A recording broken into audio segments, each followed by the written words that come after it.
Los grupos sociales, presentado por Jackie Baker, Evelyn Hall y Betsaida Mora. Introducción. Los grupos sociales son un conjunto de individuos con características e intereses en común que se relacionan entre sí. Este conjunto puede ser fácilmente identificado, tiene forma, estructura y es duradero. Las personas dentro de él actúan de acuerdo a unas mismas normas, valores y objetivos acordados y necesarios para el bien común del grupo y la persecución de sus fines. Se puede definir a partir de una serie de variables mensurables en el nivel económico, laboral, educativo, etc. Los grupos sociales tienen una gran influencia en nuestra identidad personal y social. Se entiende por grupo social cualquier cantidad de personas que comparten alguna característica común, mantienen una interacción periódica y son conscientes de que están unidos por ciertos lazos sociales, por ejemplo, la familia, club deportivo, acción comunal, sindicato o pandilla. El sociólogo George Simmel se dedicaba a la investigación de la dinámica de los grupos pequeños clasificándolas en dríadas y tríadas. Las dríadas conformado por dos integrantes y es fácil de deshacer si uno de los dos deja el grupo. Y las tríadas, grupo social formado por 3 personas. La interacción social entre los miembros de un grupo es la comunicación que existe entre ellos y no por la proximidad. Por ejemplo, en la escuela diariamente están en contacto con un mismo conjunto de personas, intercambian ideas, comparten algunos chistes y a veces discuten. Las redes sociales, en este sentido, ha ayudado a ampliar los grupos sociales más allá de las fronteras físicas. Para que un conjunto de individuos llegue a ser considerado un grupo social, este tiene que presentar una serie de características básicas como cohesión social, interacciones sociales, metas comunes, división de labores, comunicación, normas, estructura y organización. Tipos de grupos. Primarios o informales.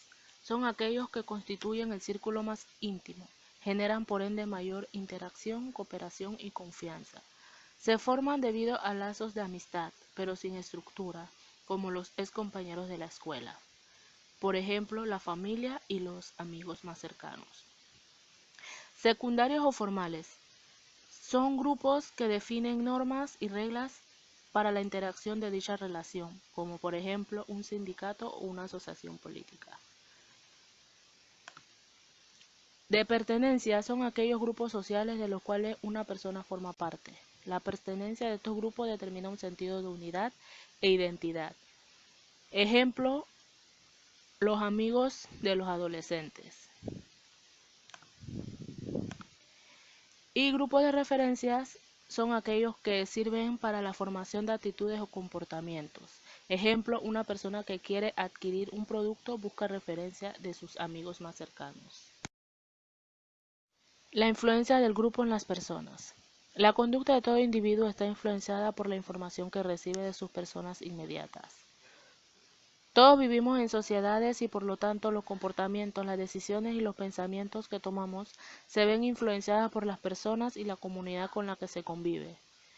Muchas veces se accede a cambiar nuestras opiniones por la presión de los demás. Las personas adquieren un sentido de pertenencia al participar dentro de un grupo. Comparten creencias, ideas, emociones, pensamientos, hasta sentimientos. Buscan alcanzar objetivos comunes a través de los cuales se establecen relaciones y son influenciadas unas con otras. Según los estudios, nos conformamos en grupos para satisfacer una necesidad y de sentirnos involucrados o de pertenecer a algo. Son diversos los grupos que los seres humanos formamos. Pueden ser familiares, amigos o de trabajo. ¿Te has preguntado por qué tal integrante de tu grupo se comporta de determinada forma? ¿Y por qué determina su comportamiento? ¿Cuáles son las fuerzas que actúan sobre el individuo al ingresar a un grupo? Es necesario comprender y analizar cuáles son las fuerzas que actúan sobre el individuo al ingresar a un grupo. Y asimismo, estas fuerzas cómo van a reflejar su conducta y cómo esta conducta van a coordinarse con la conducta del resto de los miembros del grupo. Si bien los grupos son un conjunto de individuos, la conducta de los grupos tiene que comenzar por la comprensión de la conducta de los individuos. Influencia del individuo en el grupo. La influencia del individuo sobre el grupo se ejerce en el proceso de integración social que se da en su seno. La influencia es un proceso de aceptación entre dos entidades sociales, una que la ejerce y otra que la recibe. Introduce una cierta previsibilidad de las conductas de los miembros. La paz no es ausencia de conflicto, es la capacidad para manejar conflictos por medios pacíficos. Ronald Reagan. La resolución de conflictos, también conocidos como conflictología, es un conjunto de técnicas y habilidades que se ponen en práctica ante un conflicto donde se pueden perseguir dos metas. Una es conseguir el objetivo individual y la otra es mantener la relación a toda costa, en donde los principales métodos son la negociación, la meditación, principalmente la conciliación y el arbitraje, en donde el árbitro o mediador ayuda a definir el problema usando un lenguaje libre de críticas, lo que ayudará a crear un buen ambiente y será favorable para hallar la solución. Para concluir, diariamente nos encontramos en un grupo, sea familiar, de amigos, de estudio, de trabajo, etc. Es importante cumplir con las normas de estos grupos para llevarnos todos bien y cumplir nuestro objetivo, y si hay conflictos, poder resolverlos como un grupo.